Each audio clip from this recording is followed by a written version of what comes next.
এটুপি বিশুদ্ধ পানীৰ বাবে হাহাকাৰ অৱস্থা উত্তৰ গুৱাহাটীত টিলিংগাঁৱত ৰাজ্যৰ ব্যাগম জনস্বাস্থ্য কাৰিকৰী বিভাগে টিলিংগাঁৱত পানী প্ৰকল্প স্থাপন কৰি অঞ্চলবাসীক যোগান ধৰিব নোৱাৰিলে খোৱা পানী বিশেষভাৱে পিছপৰা তথা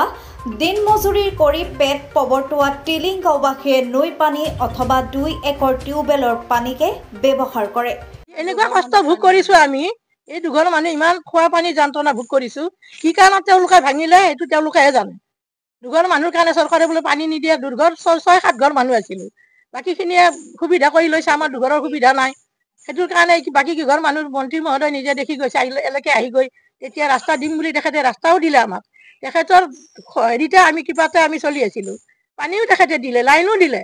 ধন্যবাদ তেখেতলৈ মোৰ কিন্তু তেখেতৰ পানীখিনি কোনে বন্ধ কৰিলে তেখেতে তদন্ত কৰি আকৌ ধন্যবাদ জানাম খোৱা পানী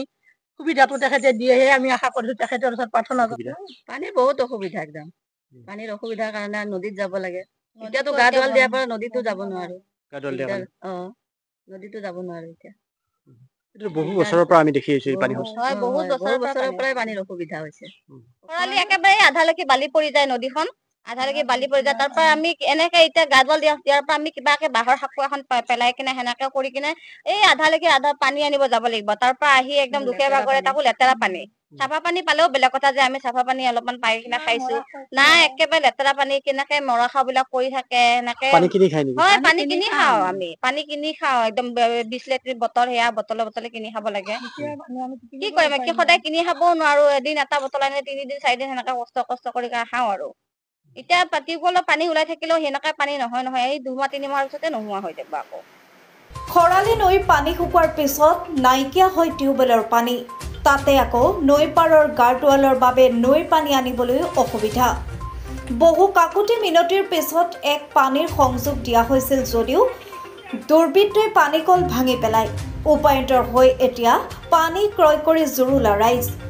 বিষয়টি এৰাই চলাৰ অভিযোগ উত্তৰ গুৱাহাটী পৌৰসভাৰ। ব্যুৰো ৰিপৰ্ট অপৰূপা টিভি। প্ৰিয় দৰ্শক আপোনাক অপৰূপা টিভিৰ তৰফৰ পৰা বিনম্ৰভাৱে অনুৰোধ কৰিছোঁ এই চেনেলটো আপুনি ছাবস্ক্ৰাইব শ্বেয়াৰ ফলোইং লাইক আৰু কমেণ্ট কৰি লগতে কাষতে থকা বেল আইকনটো ক্লিক কৰি আমাক আপুনি সহায় কৰে যেন আপোনাৰ এই সহায় সহযোগিতাই অপৰূপা টিভি চেনেলটোক জীয়াই ৰখাত বিশেষভাৱে সহায় কৰিব। যদি আপুনি অপৰূপা টিভি চেনেলটোক ফেচবুক ইউটিউব বা ইনষ্টাগ্ৰামত সদায় চাব বিচাৰে তেন্তে আপুনি এতিয়াই চেনেলটো ফলোইং ছাবস্ক্ৰাইব আৰু লাইক কৰি ওচৰতে থকা বেল আইকনটো বজাই দিয়ক আৰু অপৰূপা টিভিক সদায় উপভোগ কৰক। আপোনালোকৰ মৰম আৰু আশীৰ্বাদে অপৰূপা টিভিক আগুৱাই যোৱাত যথেষ্ট সহায় কৰিব। আমি সদায় প্ৰতিশ্ৰুতিবদ্ধ ৰাইজৰ পক্ষত থাকি ৰাইজৰ হকে আৰু সমাজৰ উন্নতিৰ হকে কাম কৰি যাম। বিশেষ জানিব লগা থাকিলে প্ৰিন্স কাশ্যপ পৰিচালন সঞ্চালক তথা মুখ্য সম্পাদক অপৰূপা টিভি মোবাইল নাম্বাৰ 8135819868 নম্বৰত যোগাযোগ কৰিব পাৰিব। ধন্যবাদ।